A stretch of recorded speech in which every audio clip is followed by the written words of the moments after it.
CEAP, Centro Espírita Altivo Panfiro. Uma casa de amor. Boa noite aos nossos ouvintes, que Jesus abençoe a nossa noite de estudos.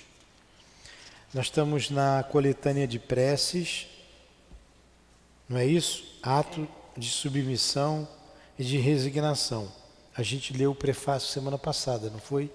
Nós vamos para o prefácio agora do perigo iminente. Num perigo iminente. Item 34. Evangelho segundo o Espiritismo. Isso aí. Faz mal. Num perigo iminente. Pelos perigos que passamos, Deus nos lembra a nossa fraqueza e a fragilidade da nossa existência. Ele nos mostra que a nossa vida, Ele nos mostra que a nossa vida está em suas mãos e que ela está presa por um fio que se pode romper no momento em que menos esperamos. Sob esse aspecto, não há privilégio para ninguém, pois tanto o importante quanto o humilde são submetidos às mesmas alternativas. Se examinarmos a natureza e as consequências do perigo, veremos que na maior parte das vezes essas consequências, caso ocorressem, seriam a punição de uma falta cometida ou um dever não cumprido. Amigo Jesus, nos reunimos em Teu nome, em nome de Deus, para mais uma noite de estudos em nossa casa de amor. Nos inspire, nos sustente. Faça, Senhor, que as nossas precariedades sejam ultrapassadas em prol do estudo, em prol daqueles que nos ouvem, e seja esse estudo conduzido pelos guias da nossa casa, pelo Altivo, pelo Dr. Erma, pelo Baltazar, por Antônio de Aquino, pelas nossas irmãs queridas, pelo nosso amor, Lourdinha, pelo amor que vibra nesse ambiente, mas sempre em nome do amor do Cristo Jesus e de Deus nosso Pai, acima de tudo. Que assim seja. Então vamos lá. Nós lemos o número 34, tá? Porque aquelas preces a gente já tinha visto uma, não precisava ler a outra. A gente passa por um perigo, todo mundo passa por perigo, rico e pobre. Não cai avião de gente importante? Cai. Não tem acidente com gente importante, rica? Tem ou não tem? Mas tem pouca gente rica. Tem mais pobre do que rico. Quarta-feira eu caí da escada lá em casa. Estava limpando. Tá. Não, mas aí está um perigo iminente, né? Um perigo iminente. Um perigo difícil. Ela caiu da escada. É um perigo, podia se machucar. Então ele está dizendo que isso acontece com todo mundo, com rico e com pobre. A princesa Diana não correu um perigo, não acabou perdendo a vida? Pois é. Então, todos acontecem. Então, a gente pode ser uma punição de uma falta anterior. A vida pode se romper no momento. Então, a gente deve fazer uma prece. Aqui a gente não corre mais o perigo de estar diante de uma onça pintada. Mas quem vive lá na Amazônia, imagina encarar uma onça de frente, andando no mato, na mata. Alguém que entrou na mata. Então a gente faz uma prece. Para tudo se tem uma prece. E o Kardec colocou aqui essa prece, ó. Deus Todo-Poderoso, e tu, meu anjo guardião, socorrei-me. Se devo sucumbir, que a vontade de Deus seja feita. Se for salvo, que no resto da minha vida eu repare o mal que fiz e do qual eu me arrependo. Prece simples, né? Me ajuda, me socorra nesse momento, Senhor. Também podemos fazer prece e devemos por uma ação de graças, após ter escapado de um perigo. Então, ali você está num perigo iminente, você escapou do perigo. Como é que dizem? Tem um termo comum a isso. Um livramento, né? Hoje dizem isso. Passei por um livramento. Ele coloca, pelo perigo que passamos, Deus nos mostra que podemos, de um momento para outro, ser chamados a prestar contas do emprego que devemos à nossa vida. Ele nos aconselha, assim, a refletir sobre as nossas ações e a nos corrigirmos. Aí ele faz a prece aqui, ó. Meu Deus, e tu, meu anjo guardião, eu vos agradeço o socorro que me enviastes no perigo que me ameaçou. Que esse perigo seja um aviso para mim, que ele me esclareça sobre os erros que cometi e que puderam atraí-lo.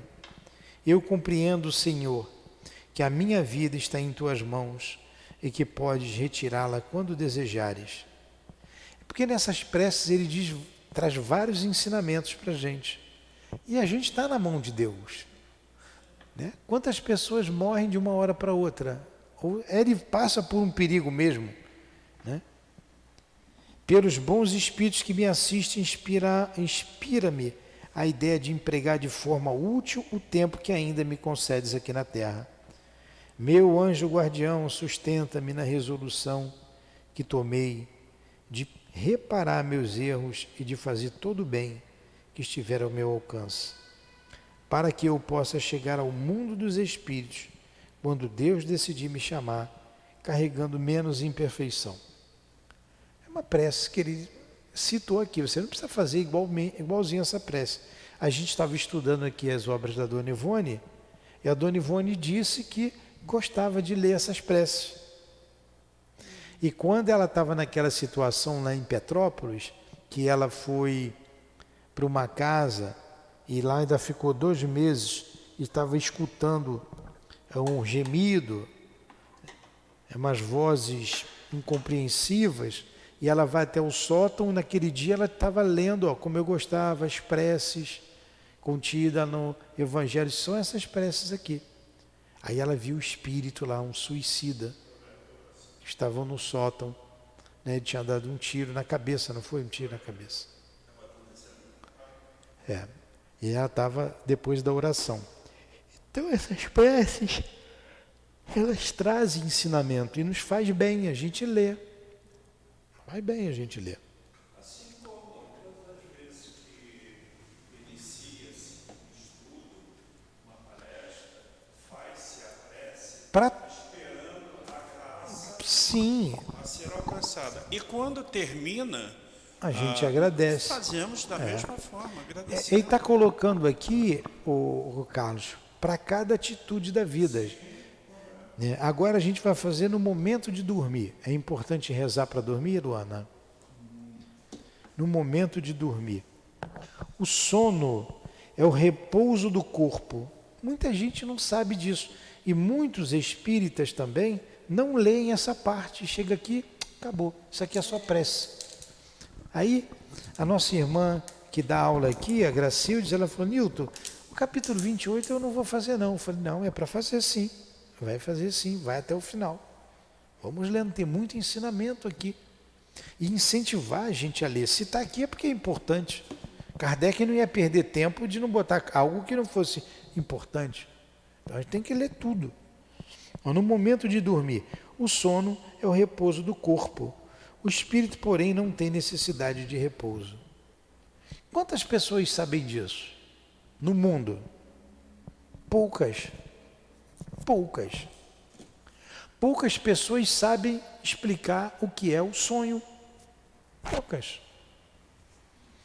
Então, não sabe que dormir repousa o corpo, mas não o espírito sai do corpo. Para a gente, mas se é lógico, é óbvio que a gente está falando disso todo dia, mas não é óbvio. Não.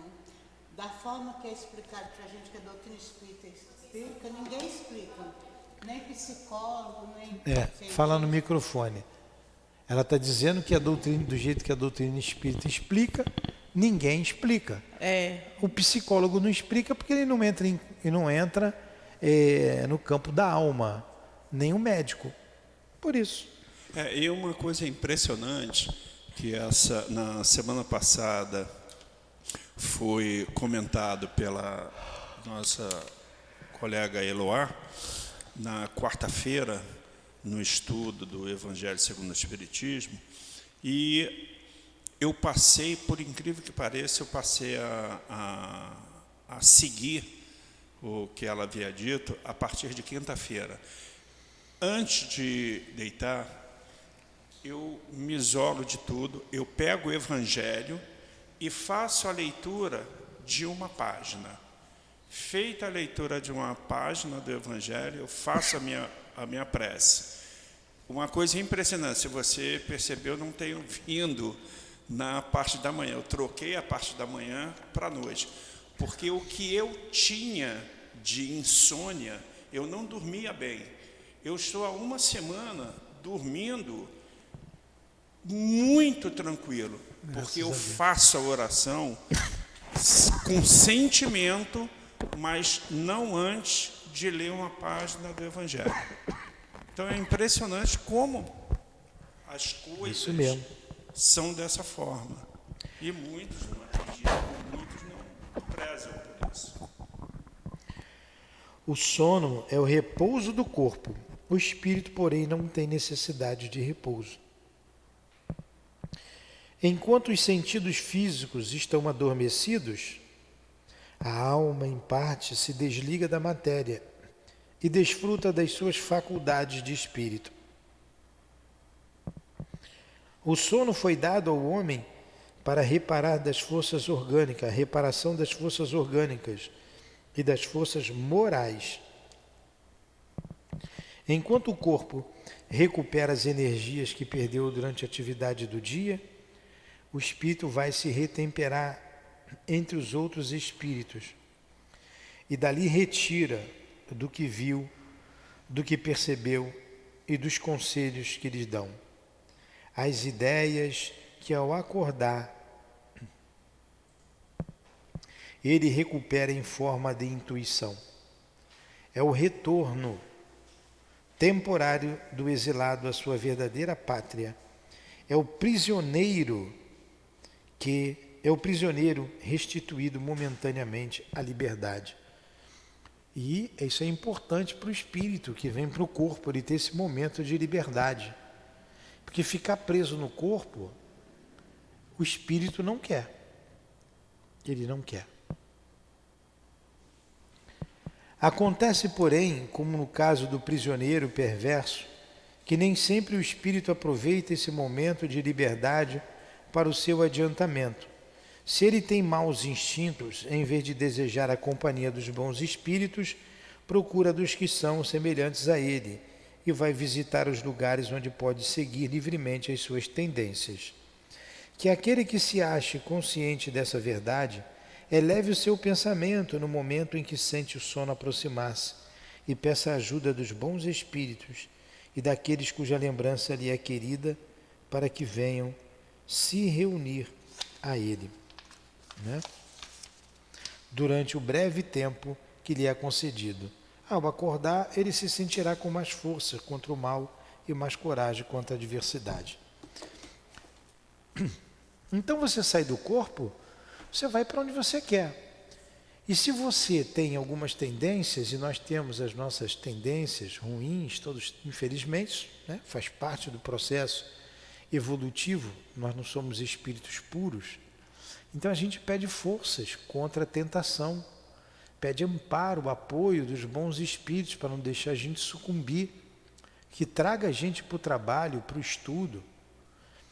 A casa espírita oferece trabalho, mas à noite, um mundo imenso, o planeta inteiro, eu não vou dizer todos, né, que tem gente que trabalha à noite, mas a madrugada, você tem os dois lados, né, lá do outro lado do mundo, os horários são diferentes.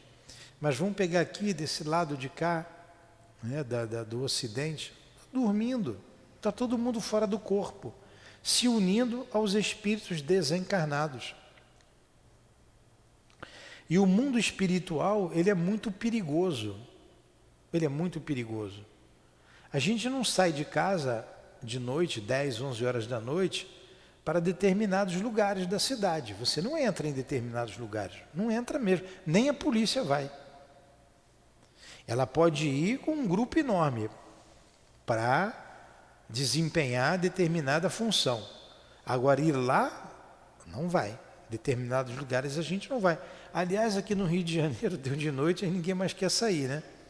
Você vai para um shopping, porque tem mais segurança, para um jantar, alguma coisa assim, porque a dificuldade é grande de segurança. Você imagine no mundo espiritual. O mundo espiritual é terrível. Os espíritos estão sempre falando conosco, principalmente a Dona Ivone.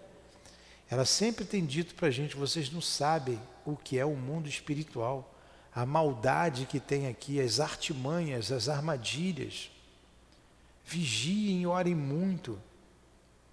Aí você pega um trabalhador da doutrina espírita, que é contra toda essa ideia do mal, que esclarece as mentes, e você então dá uma bobeira.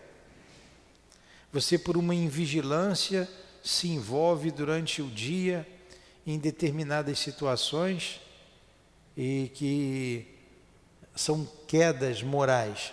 De noite você vai para onde? Você se desenvolveu porque você gosta daquilo. Ninguém vai fazer o que não gosta, o que não quer. Então a gente pede força para vencer as tentações. A gente que já está numa certa idade, a gente tem que ter cuidado, tem que estar sempre orando. Os jovens, muito mais. Vocês que são jovens, tem que ter muito mais atenção. Tem menos conhecimento da vida e às vezes entra numa situação difícil por inexperiência. Então a gente reza, a gente pede a Deus forças para não cair. Porque o mundo espiritual é um funil. A boca pequena do funil é a terra, a boca larga é o mundo espiritual. O que tem de bom aqui, lá é muito mais ampliado, mas o que tem de ruim também é ampliado. Aí faz uma prece. Minha alma vai se encontrar por alguns momentos com outros espíritos. Que aqueles que são bons venham junto a mim e me ajudem com os seus conselhos. Meu anjo guardião faz que, ao acordar, eu conserve uma impressão durável e salutar desses momentos. Te pede. Eu peço toda noite, todos nós aqui pedimos, né? A companhia dos bons espíritos, a companhia de um espírito querido que a gente ame, para nos ajudar, não deixar a gente ter nenhuma queda. Então eles vêm ao nosso socorro, em nosso auxílio. Você sai do corpo, tem espírito te esperando ali. Como não deve ser, né?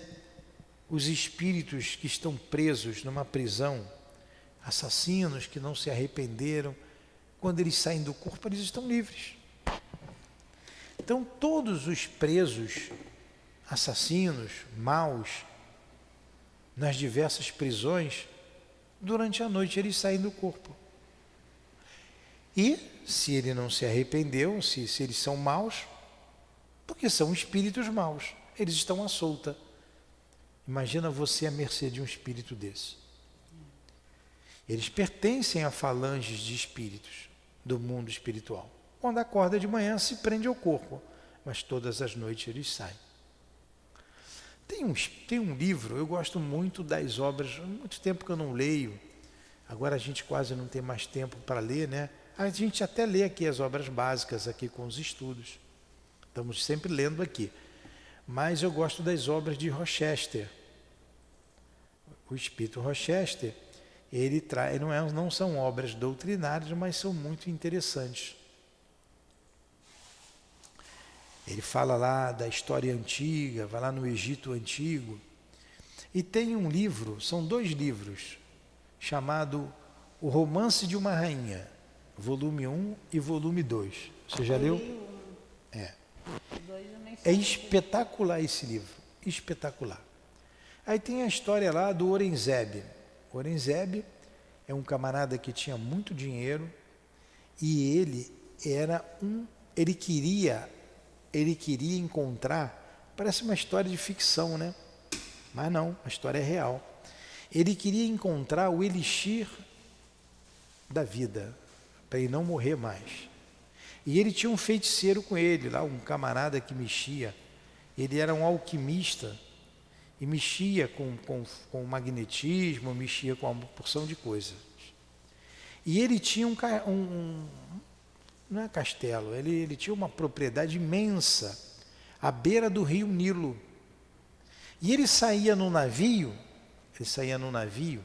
ele magnetizava a flor, a rosa, e ele escolhia as moças que iam na beira do Nilo, ele via as moças bonitas, ele enviava a rosa, mandava levar a rosa. A menina pegava a rosa, sentia o perfume, ficava apaixonada por ele. A feitiçaria dele lá. E ela ia atrás dele, ia atrás, ficava enlouquecida. Muitas moças sumiam. E quem entrava lá no lugar dele, não saía mais. Não saía mais. Eu vou entrar aqui no assunto, né, para vocês verem. Até que a história vai rolando, ninguém sai de lá.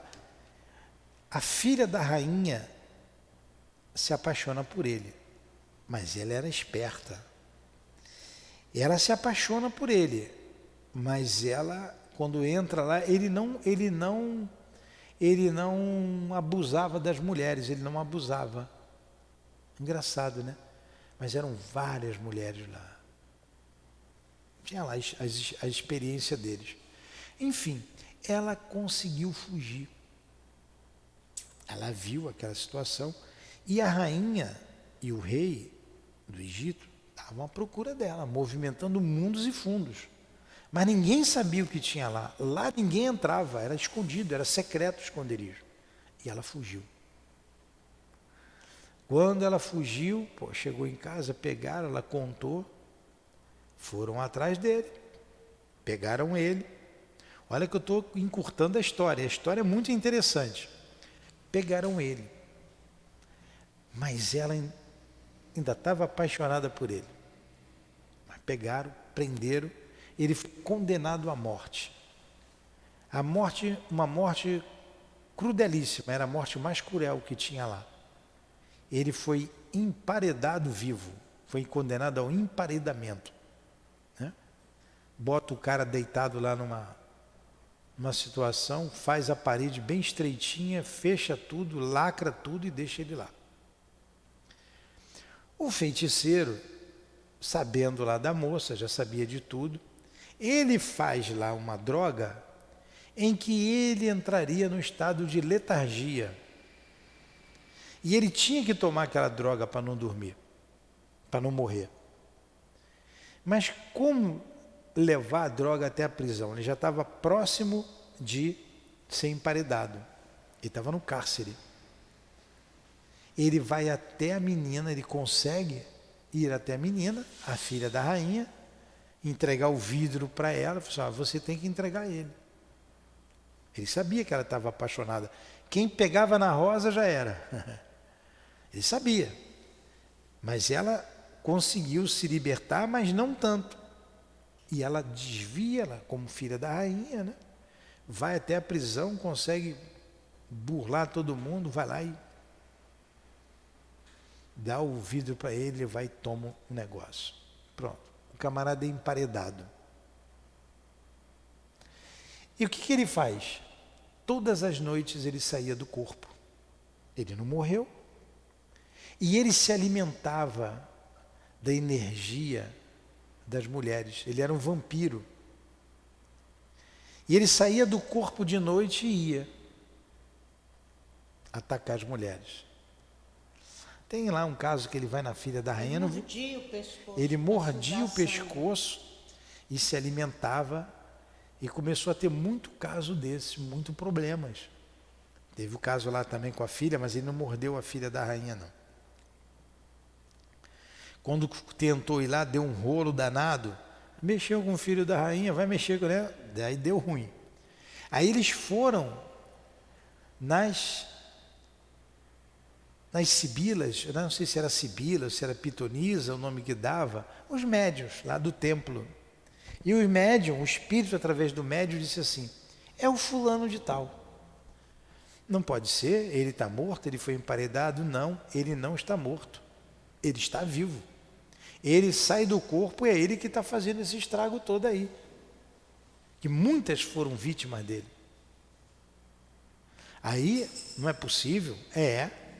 Aí eles foram lá, abriram a parede, o corpo estava intacto ainda, você tem que matar ele, ele não morreu. Aí mataram ele, enfiaram uma estaca lá no peito dele, parece essa história de... Mas era mesmo, tudo bem, o cara morreu. Onde que eu quero chegar? Olha a maldade, ele saía do corpo de noite, olha o perigo que é a noite.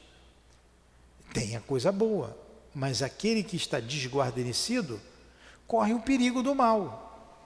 Você vai ali na rua, num lugar ermo, num lugar escuro, você está correndo risco. Alguém pode te atacar. Você não está com má intenção. Mas se você vai com proteção, eu vou passar por ali, mas eu vou com 3, 4 pessoas. Ou vou chamar a polícia para me proteger. Aí você vai. Certo? À noite é a mesma coisa. Eu vou para o mundo espiritual. Eu preciso de proteção. Quem é a polícia? Quem são aquele que te protege? Os teus guias, Jesus, Deus.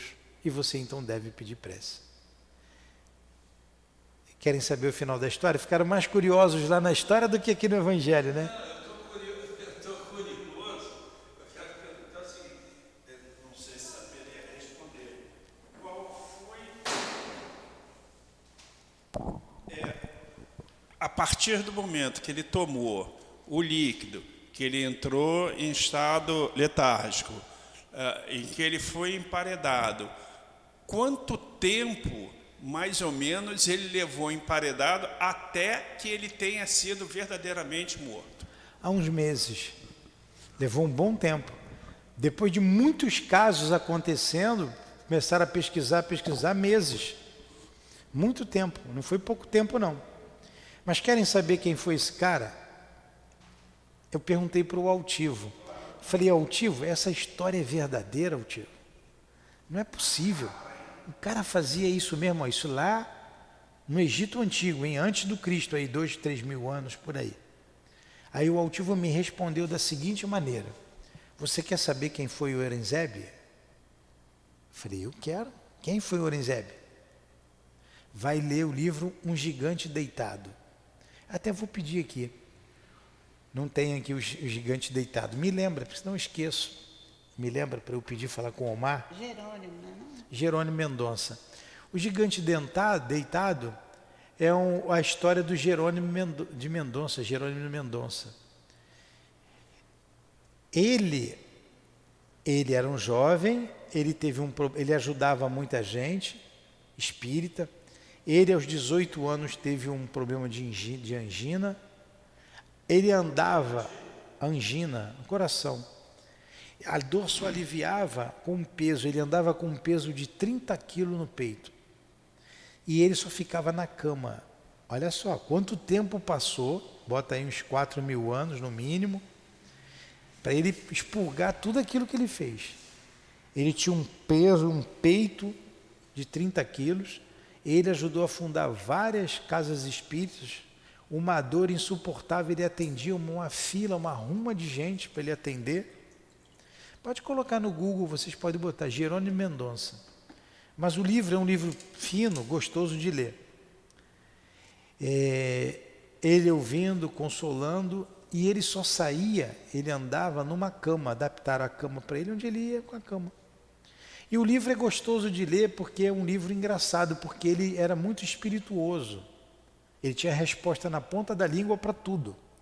Por exemplo, eu me lembro de uma passagem em que ele foi para o cinema e a cama esbarrou numa moça lá, a cama encostou, aí a moça se irritou com ele. Pô, eu vou no supermercado, tá esse aleijado na cama. Eu tô na rua, passo aleijado na cama. Até no cinema encontro aleijado na cama, que importunando. Ele vira para ela e diz assim, mas você não para em casa, hein? Então ele tinha umas respostas assim espirituosas. Você vê aí a sequência do mal. Mas eu contei essa história toda para vocês por causa do sono, né, do desprendimento, e que a noite é cheia de armadilhas. O mundo espiritual, não só à noite, de dia também, é cheio de armadilha. Mas como a gente está estudando aqui na hora de dormir, a gente precisa estar atento, pedir ajuda, pedir proteção, para que a gente não seja pego de surpresa. Entendeu, Carlos? Entendeu, Luana? Entendeu? Não? Muito bem. Vamos lá. Agora, prevendo a morte próxima. Imagine você sabendo que vai morrer. Prefácio. É o número 40 do capítulo 28.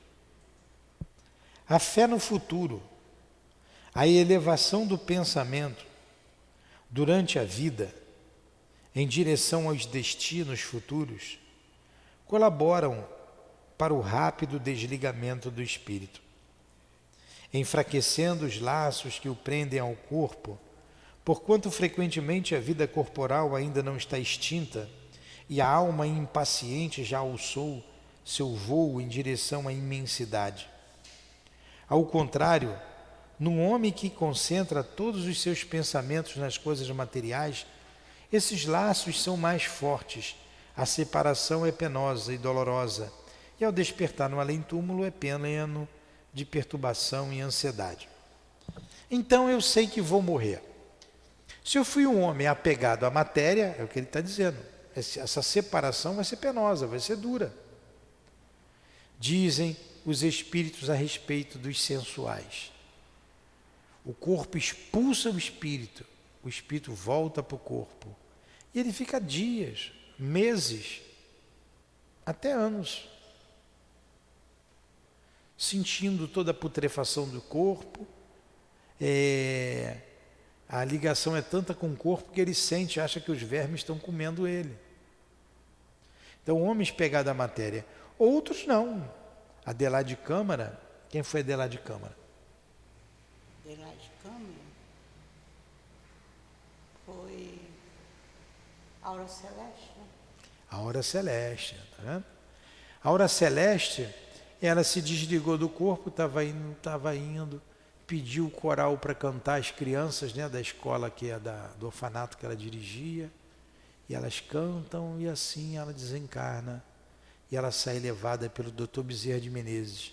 E os espíritos dizem, está narrado ali no livro de André Luiz, que a gente vai estudar daqui a pouco. Uma daquelas obras ali, eu acho que é Entre a Terra e o Céu. Diz assim, ela mesmo corta o último laço e vai embora. Sabia que ia morrer. Vamos à Dona Ivone, que a gente gosta tanto aqui, estuda nessa casa também. A Dona Ivone começou a passar mal em casa, chamou os familiares todos, chamou todo mundo e disse que ia morrer naquele dia, não ia passar daquele dia, a morte estava chegando. E ela só estava esperando o doutor Bezerra chegar. E ela chamou um sobrinho dela, ela era tia, um filho da Beth Opert. Isso narrado pela própria Beth. Essa semana estivemos juntos, ela mesmo contou o caso novamente. O filho dela, ela gostava muito do Maurício, chamou o Maurício para conversar, falou com a família. A família, não, você vai ter que ir para o médico. Ela, não, eu vou morrer, só estou esperando o doutor Bezerra. Eu só estou esperando o doutor Bezerra. E ela estava meio cambalida, quiseram levá-la para o médico, ela disse que não ia, não vou, eu vou ficar aqui. Não adianta eu ir para o médico, eu quero morrer aqui em casa. eu estou bem. Falou com todo mundo, se despediu. Tem um parente lá, um tio dela, um primo, que era médico. Chegou lá, chamaram ele, não, aqui ó, Dona Ivone, a tia está aqui, sobrinho. Está dizendo que vai morrer, não está bem, está esperando o doutor Bezerra, acharam que ela estava variando. Não, a senhora vai para o médico. Não teve jeito, levou ela para o hospital. Chegou no hospital, viram o problema cardíaco, ela falou assim, eu vou morrer do coração. Viram o problema cardíaco, os médicos disseram, não, vamos botar aqui o marca-passo. Hoje eu estou contando história, né? Vou colocar aqui o marca-passo. Ela, não faça isso, não vai adiantar nada. Eu estou esperando o doutor Bezerra chegar. Eu só estou esperando o doutor Bezerra. Vocês vão perder tempo. E na época era caro aquilo. Isso é uma coisa muito cara. Usa isso em outra pessoa. Vocês vão botar em mim e eu vou morrer. Não façam isso. Aí falaram com o primo dela, ela está esperando o doutor chegar aí. Eu não sei que doutor é esse, que é um doutor Bezerra. Os médicos, ela está esperando o doutor Bezerra. Que doutor é esse que ninguém conhece? E não teve jeito. Abriram o coração dela, botaram o marca-passo e ali ela morreu. Estragaram o marca-passo. Ela desencarnou. Então o doutor, aí ela não contou se o doutor Bezerra veio. Com certeza veio o doutor Bezerra e a levou. Então como é que foi o desencarne dela? Ela sabia que ia morrer. Chamou todo mundo, se despediu, orientou. Com certeza fez a prece dela. Ela já sabia que estava próximo, vinha rezando, fazendo preces. E quando chegou no dia, ela é hoje. Interessante, né? É hoje. Mas todos nós sabemos, nós sentimos quando a morte chega. Quando se aproxima a data, a gente percebe, todos nós. Então, aqui ela está dizendo, ó,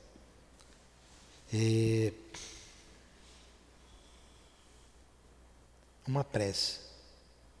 Meu Deus, creio em Ti, na Tua bondade infinita, e por isso não posso acreditar que tenhas dado ao homem a inteligência para Te conhecer e a aspiração pelo futuro para depois lançá-lo no nada. Creio que meu corpo nada mais é que o envoltório perecível da minha alma, e que ao deixar de viver, acordarei no mundo dos espíritos. Essa é a prece daquele que sabe que a vida continua. Deus Todo-Poderoso, sinto que se rompem os laços que unem minha alma ao meu corpo, e em breve irei prestar contas do uso que fiz da vida que estou deixando. Vou sofrer as consequências do bem e do mal que pratiquei, pois para onde vou não há ilusões ou subterfúgios possíveis. Todo o meu passado irá se desenrolar diante de mim e serei julgado de acordo com as minhas obras. Nada levarei dos bens da terra. Olha, a prece é um ensinamento, né? A gente não vai levar nada. Nada levarei dos bens da terra. Honras, riquezas, satisfações da vaidade e do orgulho, enfim, tudo que se refere à vida corporal vai ficar na terra.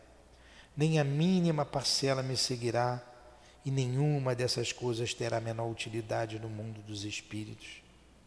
Levarei comigo apenas o que pertence à alma, isto é, as boas e as más qualidades, que serão pesadas na balança de uma rigorosa justiça. Quanto mais oportunidades de fazer o bem a minha posição na terra me houver dado, sem que eu as tenha aproveitado, mais severidade haverá no meu julgamento. Deus de misericórdia, que meu arrependimento chegue a Ti. Vou parar aqui só um instantinho para dizer que ela colocou aqui, nada levarei, nem honras nem riquezas. Teve um caso que a gente viu, aí passou no noticiário já tem um tempo, o camarada muito rico, e ele pediu para ser enterrado no Rolls Royce dele, né, no carro dele. Abriram um túmulo grande que cabia o carro, botaram o caixão dentro do carro e enterraram ele lá, com o carro e tudo. Ele deve estar dentro do carro até hoje, né? Não precisa de carro. Estão vendo? O apego faz isso. Eu conheço uma história de um camarada que deixou um colchão na casa dele e os espíritos ficaram lá, apego. Hã? Deixou o colchão há anos no quartinho que o pai dormia. Não, ninguém mexe aqui, era o cantinho do meu pai, anos. Um belo dia resolveu acabar com a farra dos espíritos lá. Chega, né? Não necessariamente teu pai estivesse ali, podia ser que sim também ou não sei. E quando ele se desfaz, tem um problema sério de saúde. E ficou internado. E ele disse assim, pensei em morrer. É o espírito que faz. Aí, olha o apego, hein? É isso aqui. Aí o colchão foi para um cidadão, com a sua esposa. Quando eles deitaram, passaram a noite naquele colchão, no dia seguinte, tiveram o mesmo problema que o dono anterior teve. E o interessante, o dono começou com um problema na hora que o colchão saiu de casa. E os outros dois que foram deitar no colchão tiveram o mesmo problema. Vieram para o centro, a gente deu o passe nos dois, no casal. Um deles falou assim, eu não acredito nisso. Como é que pode? Isso é problema físico. Então a minha mãe que já morreu, as coisas dela, ela está junto dela. Eu falei assim, não sei, né? Isso é apego. Mas que tem um problema, tem. Até então parece tudo coincidência. Demos o passe. Quando acabou o passe, um espírito guia da casa falou para ele, através do médium, a sua falta de fé pode piorar a sua situação. E eles foram para casa. A moça disse assim, eu pedi muito a Deus que me ajudasse, muito. Eu estava imaginando, eu sentia a mão entrar na minha barriga, a mão gelada, me envolvendo. Fé. Dormiu a noite inteira. O marido, a noite inteira passando mal. A noite inteira. Chegou no centro, eu estava aqui, às 7h30. Ele, seu Nilton, ele estava desfigurado. Me leva para o hospital. Eu não estou aguentando. Eu preciso ir para o hospital. Eu falei para ele, toma um café. Espera um pouco, eu tenho que fazer a live, eu tenho compromisso aqui com o estúdio. Espera um pouco. Podia botar ele no carro ali, é o que eu ia fazer se não tivesse jeito. E ele disse, não posso botar nada na boca, está doendo o meu estômago. E ele passou lá com a diarreia a noite toda. Eu falei assim, então espera aí. Colocamos ele para dar o passe. Demos o passe. Estava difícil. Chamamos mais um médium para socorrer. O médium passou a incorporar espírito, saía dele, passava pelo médium, saía dele, passava pelo médium. Acabou o trabalho. E ele escutando tudo aquilo. E hoje é o dia dos casos, né? Vou contar na próxima semana então, tá? Vamos parar? E o interessante é que ele acabou o trabalho e o médico que estava lá sentado disse assim, olha, a sua falta de fé pode voltar tudo de novo e piorar tudo. A sua falta de fé pode... Falou a mesma coisa. Um outro médium disse a mesma frase para ele que no dia anterior tinha dito. Ele levantou e disse, você está melhor? Estou. A barriga parou de doer. Sentou, tomou café, comeu pão, ele come bem, foi trabalhar, trabalhou até 6h da tarde, fazendo buraco ali no quintal que precisava fazer. Entenderam? O que o espírito faz? Por que os espíritos fizeram isso? Espíritos apegados às coisas materiais. O dono lá da casa deu uma bobeira, deixou aquele quarto lá, os espíritos que estavam por lá, opa, isso aqui é meu, um lugar bonzinho, bom para eu ficar. Se apoderaram. Quando desmanchou tudo, eles ficaram enlouquecidos? Não, isso é meu. Então nós temos que ter cuidado com esses apegos,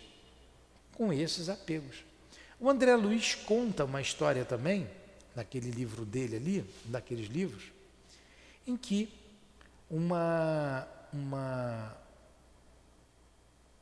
moça foi prometida em casamento, noivou e tudo aqui no Brasil, com um português, ela é brasileira, ele veio para cá, noivaram, disse assim, eu vou casar com você, mas eu tenho que ir a Portugal, você me espera, eu vou e volto. Comprou uma penteadeira para ela, comprou algumas móveis, uma penteadeira que ela gostou muito, e foi para Portugal, e não voltou mais. E ela ficou esperando por ele. Ela desencarnou, ele não voltou. Aí um camarada foi lá no antiquário, achou a penteadeira bonita, comprou, levou para casa. Levou um espírito junto, né? O espírito foi junto. O espírito foi junto. Ele continuou esperando o noivo, lá na penteadeira. Olha só, a ligação. Então, aí não vou contar mais a história para não prolongar mais. Nós o que nós temos?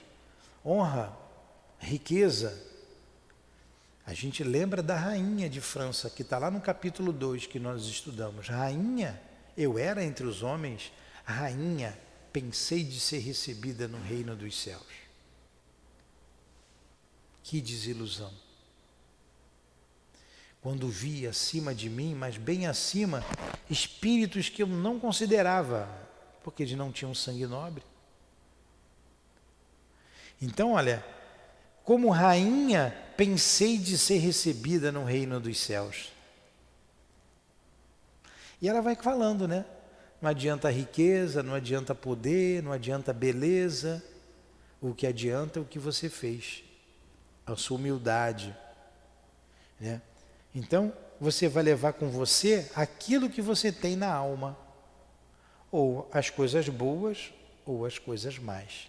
Posso contar uma história? Aí, no momento da morte, você precisa pesar tudo isso. E desde esta vida, a gente se desprendendo, porque vai ficar tudo aí. Quantas guerras de pilhagem, quanto ouro, quantas pedras preciosas, quantas mortes por trás de tudo isso, né? A história conta isso.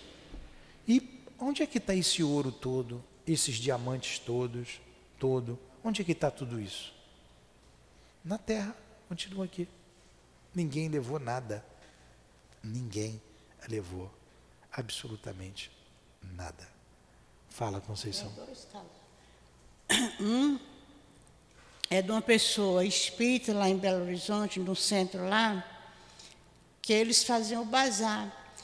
E naquela época costumava-se usar bata, tanto a grávida quanto as pessoas que não eram grávidas, era moda usar batinha, aquela blusa soltinha. Aí ela achou, no bazar chegou uma bata nova, bonita, ela achou bonito, comprou e usou.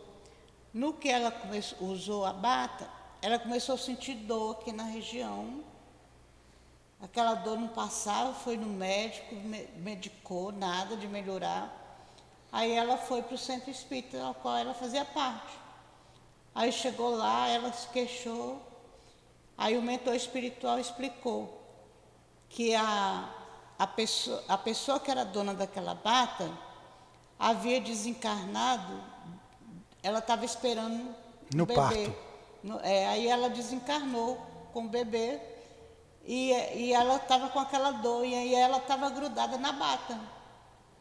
Aí ela pegou o fluido, né? É isso aí. Isso mesmo, é isso aí. Cuidado com as batas, cuidado com as camas. Com a roupa, né? Com a roupa. Aí ela continua. Deus de misericórdia, que meu arrependimento chegue a ti, que o manto da tua indulgência seja estendido sobre mim. Se for da tua vontade prolongar a minha existência, que o resto da minha vida seja empregado para reparar, tanto quanto esteja ao meu alcance, o mal que pude fazer. Se realmente chegou a minha hora, levo comigo o consolador pensamento de que me será permitido resgatar minhas faltas por meio de novas provas, para que um dia eu possa merecer a felicidade dos eleitos. Se não me for permitido desfrutar imediatamente dessa felicidade pura, partilhada somente pelos justos, por excelência, sei que a esperança não está perdida para sempre e que com o trabalho chegarei ao objetivo mais cedo ou mais tarde, de acordo com os meus esforços. Sei que os bons espíritos e o meu anjo guardião estarão lá, perto de mim, para me receberem, e que dentro em pouco eu os verei como eles me veem. Sei que, se o tiver merecido, encontrarei aqueles que amei na terra, e que os que deixo aqui irão juntar-se a mim, para que um dia estejamos todos reunidos para sempre, e que enquanto esse dia não chega, poderei vir visitá-los. Sei também que vou encontrar aqueles a quem ofendi, possam eles perdoar as queixas que têm contra mim. É grande, né, essa prece? Meu orgulho, minha dureza, meu coração. Então, ela está pedindo perdão, perdoa os que me fizeram mal, não sinto ódio, peço a Deus que me ajude, me dê forças. A gente precisa, e a gente, desde já, nós que estamos conscientes da imortalidade da alma, desprendermos, desapegarmos de coisas, de valores que vão ficar na terra. E se eu não fui um homem bom, se eu errei, se eu cometi falhas, eu estou vivo, eu posso me redimir, eu posso trabalhar, eu posso reparar o mal que fiz. Uma casa espírita, isso fica mais fácil ainda. Uma casa espírita organizada, que tem estudos, que tem trabalhos mediúnicos, trabalhos em obras sociais. Como a gente pode ser útil? Como a gente pode ajudar a essas crianças, a essas mães? Quanta coisa a gente pode fazer. A nossa casa tão pequenina, tão novinha, quanta coisa que a gente tem aqui. Então, para que eu vou esperar morrer para ficar arrependido do que fiz e esperar voltar para reparar? Vamos reparar agora. O mal que eu fiz a alguém, na verdade, eu infringi a lei de Deus. Porque se esse alguém me perdoou, ele seguiu a vida dele. Eu não vou ter como ir atrás dele para reparar. Eu vou reparar a lei, fazendo bem a outra. Né? Ficou bem claro isso, Carlos? Então vamos terminar o nosso estudo com a oração. E semana que vem a gente continua aqui no item 42. Você conhece a história da joia também? Que lá no Leão Denis o pessoal contava que era um casal conheceu a doutrina espírita, passaram a ser espírita e começaram a fazer o evangelho no lar. Aí depois de um certo tempo, o mentor falou para eles assim: essa noite no evangelho no lar, depois do evangelho no lar, vocês vão receber uma surpresa, vão ter uma surpresa. Aí tudo bem, eles estavam aguardando a surpresa, fizeram o evangelho, mas quando dormiram não aconteceu nada. Aí lá, altas horas da noite, a casa deles foram arrombada e levaram uma joia de família. Aí eles ficaram, falaram que ia ter uma surpresa boa. E aí foram perguntar à entidade que falou com eles que ele ia ter aquela surpresa. Aí ele explicou para eles que aquela joia, existia muitos espíritos que brigavam há muitos anos por aquela joia. Então, o presente era esse, porque eles livraram daqueles espíritos que estavam ligados àquela joia. Foi levado, ficou lá com quem levou. E livrou o lar deles de tratar com aqueles espíritos. Querido Jesus, chegamos ao término dos nossos estudos. A cada dia aprendemos um pouco mais, refletindo as palavras trazidas pelo eminente professor Hippolyte Léon Denis Rivaio, o nosso Kardec, refletindo nas mensagens trazidas pelos Espíritos do Senhor. Estamos amadurecendo, caminhando num processo de aperfeiçoamento.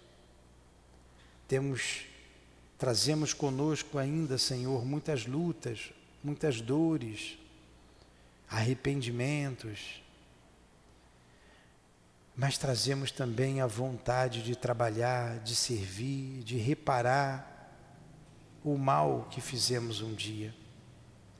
Dai-nos condições, Senhor, enquanto estamos na carne, de fazer o que viemos, a que viemos, de reparar aquilo que fizemos de errado e construir aquilo que tiver ao nosso alcance, para deixar, ao sairmos da terra, um legado àqueles que aqui ficarem. Perdoa-nos, Senhor, as ofensas que praticamos contra Ti e nos ajude a nos reerguermos diante do Teu olhar. Agradecemos tudo que estamos recebendo. E quando chegar o momento do nosso testemunho, que saibamos ter coragem. Com a Tua inspiração, encoraja-nos para dar o testemunho necessário. Permita sempre que os nossos guias espirituais nos protejam, nos ampare, nos ajude a vencer. Temos muitos amores na terra, Senhor, mas temos muitos amores no mundo espiritual. Que eles nos conduzam nessa noite de sono. Daqui a pouco iremos descansar o corpo, reparar as forças perdidas durante o dia, mas também retemperar nossa alma, que seja junto a esses bondosos espíritos, os nossos guias, nossos familiares, nossos amores, seja no trabalho do bem, no trabalho do amor, para que nos libertemos das amarras que nos prendem a uma vida ainda muito materializada. Que Deus abençoe a nossa noite de sono, que Deus abençoe os nossos propósitos, nos dê sempre coragem, forças para reagir contra o mal e caminharmos sempre com o bem.